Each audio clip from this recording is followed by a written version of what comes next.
तिल चौथ की कहानी। चौथ माता बिंदैक जी महाराज की जय। किसी शहर में एक सेठ सेठानी रहते थे। उनके कोई संतान नहीं थी। इससे दोनों जने दुखी रहते। एक बार सेठानी ने पड़ोस की स्त्रियों को तिल चौथ का व्रत करते हुए देखा तो पूछा, आप किस व्रत को कर रही है? इसके करने से क्या लाभ होता है? औरतें बोली कि यह चौथ माता का व्रत है। इसके करने से धन वैभव पुत्र सुहाग आदि सब कुछ प्राप्त होता है। घर में सुख शांति का वास होता है। तब सेठानी बोली, यदि मेरे पुत्र हो जावे तो मैं चौथ माता का व्रत करके 1.25 किलो का तिलकुट्टा चढ़ाऊंगी।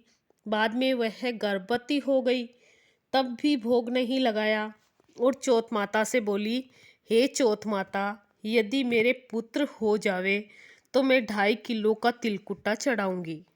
गौरी पुत्र गणेश व चौथ माता की कृपा से उसको पुत्र की प्राप्ति हुई, पर उसने तिलकुट्टे का भोग नहीं लगाया। फिर जब वह लड़का बड़ा हुआ तो सेठानी बोली कि इस लड़के का विवाह हो जाए तो 5.25 किलो का तिलकुट्टा चढ़ाऊंगी। भगवान गणेश जी व तिल चौथ माता की कृपा व मेहरबानी से उसके पुत्र की सगाई अच्छे कुल की कन्या से हो गई और लग्न मंडप में फेरे होने लगे। लेकिन भाग्यवश सेठानी फिर भी चौथ माता के तिलकुट्टे का भोग लगाना भूल गई। तब चौथ माता व गणेश जी उस पर गुस्सा हो गए। अभी फेरों के वक्त में 3 ही फेरे हुए थे कि चौथ माता अपना कोप दिखाती हुई आई व दूल्हे राजा का अपहरण करके ले गई और गांव के बाहर पीपल के पेड़ पर छिपा दिया। जब लोग अचंभे में रह गए कि एकाएक दूल्हा कहाँ चला गया। कुछ दिन बाद वह लड़की गणगौर पूजने जाते हुए उस लड़के के पास से निकली तो पेड़ पर से दूल्हा बना हुआ लड़का बोला, आओ आओ मेरी अर्धव्याही नार आओ। तो वह भागी हुई अपने घर गई और अपनी माता को सब घटना कह सुनाई। यह समाचार सुनते ही सभी परिवार जन वहाँ पहुँचे और देखा कि यह तो वही जवाई राजा है जिसने हमारी बिटिया से अध फेरे खाए थे और उसी स्वरूप में पीपल पर बैठे हैं।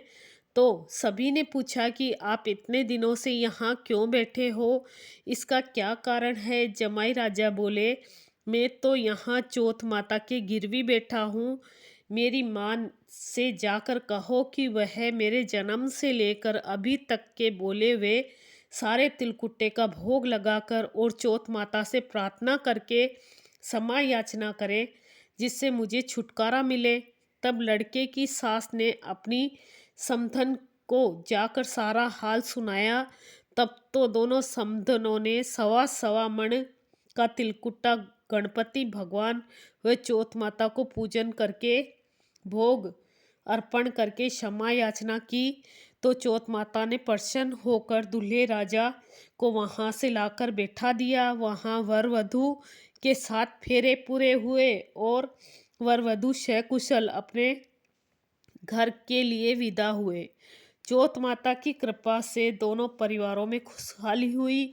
हे चौथ माता, जैसा उस लड़के के साथ हुआ वैसा किसी के साथ मत करना और कोई भी नर नारी भगवान के प्रसाद को चढ़ाना कभी न भूले।